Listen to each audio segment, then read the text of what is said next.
नहीं, ईश्वर को किसी ने देखा नहीं,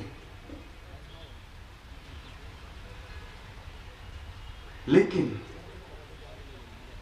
कभी कभी हमारे दिल से आवाज आती है कि खुदा था, है और रहेगा, कि हर शय तेरे जमाल की आईनादार है, हर शय तेरे जमाल की आईनादार है, हर शय पुकारती है तू परवरदिगार है। आंख की रोशनी, दिल की आवाज, तू था भी तू, है भी तू, होगा भी तू ही तू। तो जिस तरह से हमारे दिल से ये आवाज आती है कि वो है और रहेगा, तो मैं तो इतना कहना चाहता हूं कि मौलाना महमूद मदनी साहब, हमने आपका चेहरा देख लिया और हम मुतमईन हो गए। अगर सीखना है तो इंसान को पढ़ने का हुनर सीख, हर एक चेहरे पे लिखा है किताब से कहीं ज्यादा। सवाल नियत का है और जमीयत की नीयत साफ है, इसीलिए मैं आंख बंद करके आपके प्रस्ताव का समर्थन करता हूं। क्योंकि कभी कभी होता है कि अच्छा आदमी भी गलती से गलत काम कर देता है, वो गलत नहीं हो जाता है, और कभी कभी मौलाना साहब ऐसा होता है कि बहुत बुरा आदमी भी गलती से अच्छा काम कर देता है, तो वो अच्छा नहीं हो जाता है। सवाल नियत का है। अभी तीस्ता सीतलवाड़ तमाम पहलुओं पे नजर आपकी पड़ रही थी। इस्लाम बहुत ही खूबसूरत लफ्ज है, इसे बदनाम करने की कोशिश की जा रही है, और ये मैं बड़े अदब के साथ लेकिन बेखौफ होकर के कहना चाहता हूं। मैं जहां तक समझ पाया हूं, दहशतगर्दी का नाम इस्लाम हो ही नहीं सकता है, क्योंकि इस्लाम की बुनियाद में मोहब्बत है, कुर्बत है, खिदमत है, खुलूस है, और जहां मोहब्बत हो, खिदमत हो, वहीं इबादत पैदा होती है। क्योंकि जो वो शख्स जो किसी से मोहब्बत नहीं करता, वो शख्स जो किसी से मोहब्बत नहीं करता, धोखा है इबादत का, इबादत नहीं करता। अगर कोई कहता है कि मैं प्रेम परमात्मा की पूजा करता हूं और प्रेम नहीं करता परमात्मा के बनाए हुए इंसान से, तो मैं कहता हूं उसकी पूजा, प्रार्थना, अर्चना, वंदना सब व्यर्थ है। अगर तुम्हें, क्योंकि तुम वो लोग हो, यहां जितना मजमा है, यहां उन लोगों का मजमा है जो उससे मोहब्बत करते हैं जिनको सलाम करने के लिए पेड़ झुक जाया करते थे। ये उनका मजमा है, ये उनसे मोहब्बत करते हैं जिनको साया करने के लिए बादल का टुकड़ा साथ चलता था।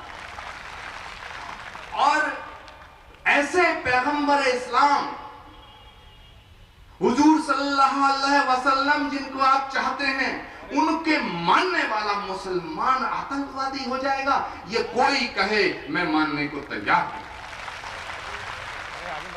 क्योंकि अगर इस्लाम जुल्म का नाम होता, लहू बहाने का नाम होता, गुनाह का नाम होता, नफरत और कट्टरपंथ का नाम होता, तो माफ करना, दुनिया में यजीदियत फैलती, इस्लाम ना फैलता। और वैसे भी साइंस गवाह है, जो चीज सख्त होती है, फेनेटिक होती है, कठोर होती है, वो सिकुड़ती है, फैलती नहीं है। फैलता हुआ है जो लचीला होता है। पूरी दुनिया में आज जो हवा चलाई जा रही है, एक बात बताइए, महात्मा गांधी की हत्या किसी मुसलमान ने की क्या? इंदिरा गांधी की छाती को छलने किसी मुसलमान ने किया क्या? ये बड़े गौर करने लायक बात मैं कह रहा हूं। महात्मा गांधी की हत्या किसी मुसलमान ने नहीं की, इंदिरा गांधी की छाती को छलने किसी मुसलमान ने नहीं किया, राजीव गांधी के टुकड़े किसी मुसलमान ने नहीं किए, बेअंत सिंह की कार को किसी मुसलमान ने नहीं उड़ाया, ललित माकन की छाती गोलियों से छलनी किसी मुसलमान ने नहीं की। अरे ये गांधी का देश है, इसे गॉडसे का देश क्यों बनाना चाहते हो भाई? कभी कोई कुछ कहता है, कभी कोई कुछ कहता है। मेरे दोस्तों, इस मुल्क ने बहुत आंधियां देखी हैं, बहुत तूफान देखे हैं, बहुत बवंडर देखे हैं, और जब बवंडर आता है तो कोई भी लफंडर बादशाह बन जाता है। ये बवंडर, ऐसा ही बवंडर चल रहा है।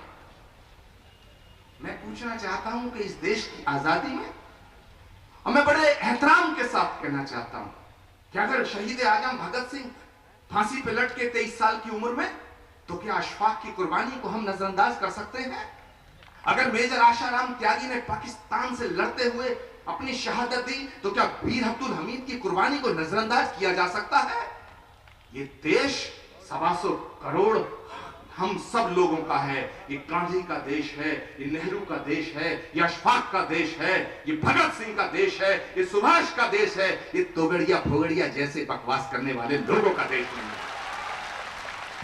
नारे तकबीर! अल्लाहू अकबर! नारे तकबीर! अल्लाहू अकबर! हिंदुस्तान जिंदाबाद! हिंदुस्तान जिंदाबाद! मज़हब इस्लाम जिंदाबाद! आसमान इस्लाम जिंदाबाद! नासिर इस्लाम जिंदाबाद! पैगंबर इस्लाम जिंदाबाद! फर्जंदान इस्लाम जिंदाबाद! मेरे दोस्तों, ये क्या इस देश में हो रहा है? इंसाफ की लड़ाई, इंसाफ पाने के लिए भी हमको बड़ी अच्छी बात कही मुझसे पहले जो भी बोल रहे थे, मैं उनका नाम भूल गया, कि इंसाफ को मांगा जाएगा, गिड़गिड़ाया जाएगा। अरे इनके बाप की हुकूमत है, ये हुकूमत तुमने बनाई है, इनसे मांगेंगे, अरे छीन लिया जाएगा। और इस लड़ाई के अंदर मौलाना महमूद मदनी साहब, मैं आपसे बहुत ही पवित्र भावना के साथ कहना चाहता हूं, आप क्यों कहते हैं कि जो बेगुनाह मुसलमान है केवल उन्हें छोड़ दो? अरे जो बेगुनाह हिंदू है उन्हें भी छोड़ दो, क्योंकि अगर बेगुनाह जेल में रहेगा तो माफ करना, हुकूमत गुनाहगार कहलाएगी, और गुनाहगार हुकूमत को रहने का कोई हक नहीं होता है। अब हजरत आ गए कि जरा शॉर्ट करो, मैं क्या करूं? अभी तो मूड बना है।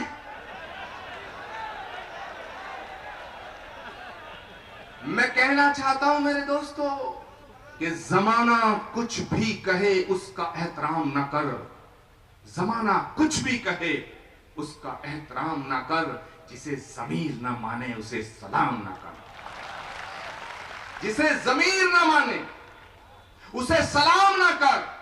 महमूद मदनी साहब, मैं मैसेज देना चाहता हूं इस पवित्र मुकद्दस मंच से देश की हुकूमत को कि जिसे जमीर ना माने उसे सलाम ना कर, और खतरा हमारी जात को तेरी नियत से है, खतरा हमारी जात को तेरी नियत से है। अपने आमाल को बदल, हमें बदनाम ना कर। क्या हो रहा है कि मुसलमान, अगर 100 मुसलमान इकट्ठे हो गए, 1000 इकट्ठे हो गए, 1 लाख इकट्ठे हो गए, ये बहुत अच्छी बात कही है तीस्ता तलवार ने, मैं अप्रिशिएट करता हूं उसको, कि ये लोग बदनाम करने की एक साजिश रचेंगे आपको, और कहेंगे कि ये वो लोग हैं जो देश की हुकूमत में यकीन नहीं रखते, देश के संविधान को नहीं मानते, इसे कौम से जोड़ देंगे, मिल्लत से जोड़ देंगे। हम सब मिलकर के मौलाना महमूद मदनी साहब आपके पीछे चलने को तैयार हैं, आगे चलने की तो बात ही छोड़ दो। मेरे दोस्तों, मैं अपनी बात को खत्म करने से पहले उत्तर प्रदेश की हुकूमत को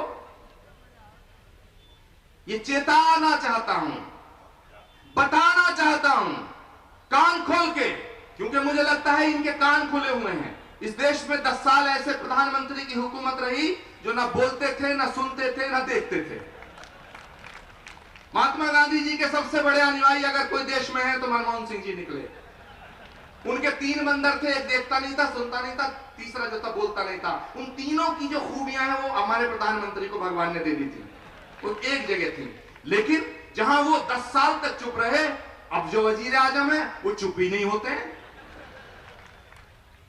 और भूल जाते हैं सुबह क्या कहा था, दोपहर को क्या कहना, शाम को क्या कहना, भूल जाते हैं, मगर बोलते रहते हैं। मैं इतनी गुजारिश करना चाहता हूं उत्तर प्रदेश की सरकार से, चेतावनी भी देना चाहता हूं कि ये लड़ाई जमीयत की ही नहीं है, ये लड़ाई अखिल भारतीय संत समिति इनके साथ मिलकर के लड़ेगी। और एक बात और बताऊं, तिलक देख के किसी को साक्षी महाराज मत समझ लेना। हर सन्यासी कोई विश्व हिंदू परिषद और बजरंग दल का गुलाम नहीं है। हम जैसे लोग भी जिंदा हैं और आपकी दुआओं से ऐसी कुवत रखते हैं कि सच बोलें। हम आपके साथ खड़े हैं क्योंकि आप हक की बात कर रहे हैं, इंसाफ की बात कर रहे हैं, गरीब के दर्द को मिटाने की बात कर रहे हैं, मजलूम को इंसाफ दिलाने की बात कर रहे हैं। मौलाना महमूद मदनी साहब और आपकी जमीयत ये पक्का यकीन करे कि हम आपके साथ कंधे से कंधा मिलाकर, कदम से कदम मिलाकर पूरे देश के कोने कोने में जाएंगे और हम आपको अपनी पूरी ताकत से साथ देंगे, पूरी ताकत से साथ। क्यों उड़ाते हो? कहते साहब ये तो निजी ताल्लुकात है, हमारा खून बहे और तुम ताल्लुकात निभाओ। वाह, ऐसे नहीं चलेगा। हम सब मिलकर के एक इनकलाब लाएंगे हिंदुस्तान में और मुझे लग रहा है कि वो इनकलाब आएगा और महमूद मदनी साहब आपके नेतृत्व में आएगा। मैं आपके तमाम प्रस्तावों का समर्थन करता हूं। तमाम उलमाए किराम यहाँ तशरीफ फरमा है, मैं उनका सबका शुक्रिया अदा करता हूं। बहुत ही मन कर रहा था कि इनकी खिंचाई करूं, इनकी जरा उतारूं। कोई कहता घर वापसी, अरे घर वापसी काहे की घर वापसी? जो जहां इधर मस्जिदें हैं उधर है शिवालय, जहां मुतमई हो वहीं सर झुका ले, काहे की घर वापसी? क्या तमाशा है, अजीब तमाशा है। किसी लड़के की किसी लड़की से मोहब्बत हो गई, गरीब का बेटा, उसे कहते हैं लव जिहाद। अगर मुसलमान लड़का हुआ, हिंदू लड़की हुई, और तुम्हारे जितने नेता हैं इन्होंने जो अपने घर में हिंदुओं की लड़की रखी है, ये लव संस्कार है क्या? वो लव जिहाद, ये लव संस्कार? शर्म आनी चाहिए इन लोगों को। ये मुल्क एक तभी रहेगा जब हम सब मिलकर आवाज उठाएंगे। मैं पूरा समर्थन करता हूं और मेरे दोस्तों अपनी बात को खत्म करता हूं कि तेरा मेरा शीशे का घर, मैं भी सोचूं तू भी सोच, फिर दोनों के हाथ में पत्थर, मैं भी सोचूं तू भी सोच। बहुत बहुत शुक्रिया। खुदा हाफिज। ओम शांति शांति शांति। मैंने एक नात शरीफ लिखी थी, वो बहुत इंटरनेशनल लेवल पे इतनी मशहूर हुई है। मैंने क्या वो उसकी कृपा रही होगी, मेरे दोस्त कह रहे हैं कि 2 लाइन उसकी सुना दूं और आप हाथ खड़े करके मुझे इजाजत देते हैं। कि मेरे सीने की धड़कन है, मेरी आंखों के तारे हैं। ये मैंने पैगंबर इस्लाम की शान में लिखा है और किसी और ने लिखा, मैं पढ़ रहा हूं, ऐसा नहीं है, ये मेरे दिल की आवाज है। कि मेरे सीने की धड़कन है, मेरी आंखों के तारे हैं, सहारा बेसहारों का खुदा के वो दुलारे हैं। सहारा बेसहारों का खुदा के वो दुलारे हैं। समझ कर तुम फकत अपना उन्हें तकसीम न करना।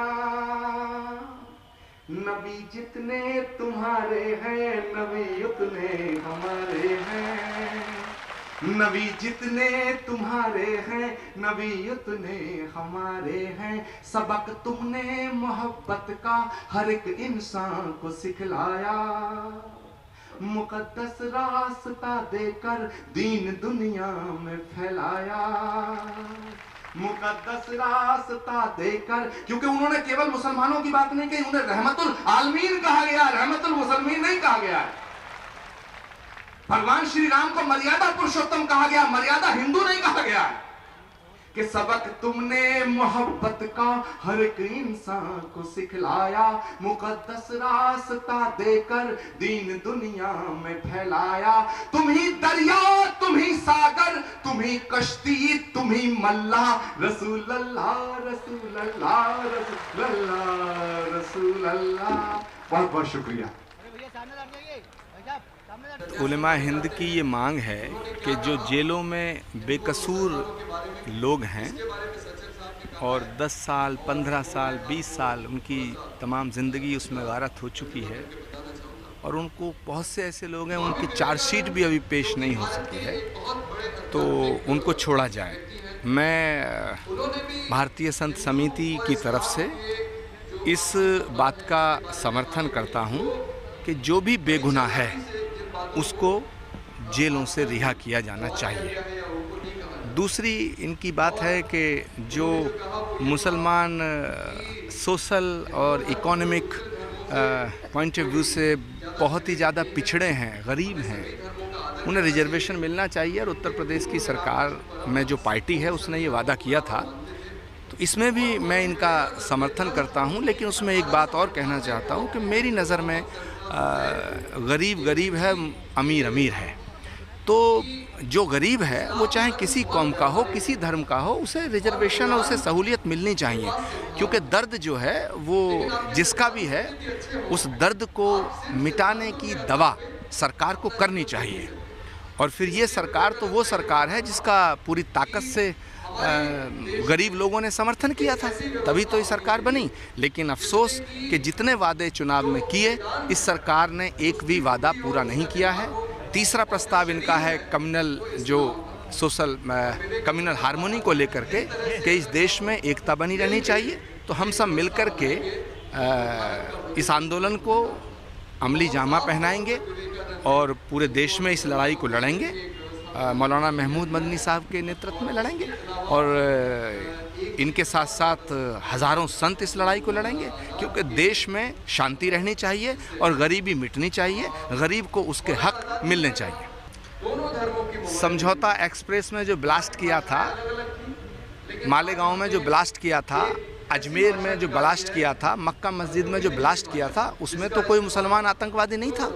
तो आतंकवादी ना हिंदू होता ना मुसलमान होता है। आतंकवाद और आतंकवादी होना, अपराधी होना एक इंडिविजुअल बात है। कोई भी कौम को आप आतंकवाद से नहीं जोड़ सकते हैं। ना आतंकवादी हिंदू होता ना मुसलमान होता है। तो मैं मुसलमानों के मंच पे हूँ या हिंदुओं के मंच पे हूँ, प्रश्न ये नहीं है। मैं हिंदुस्तानियों के मंच पे हूँ और हिंदुस्तान में अमन चाहने वाले लोगों के साथ हूँ।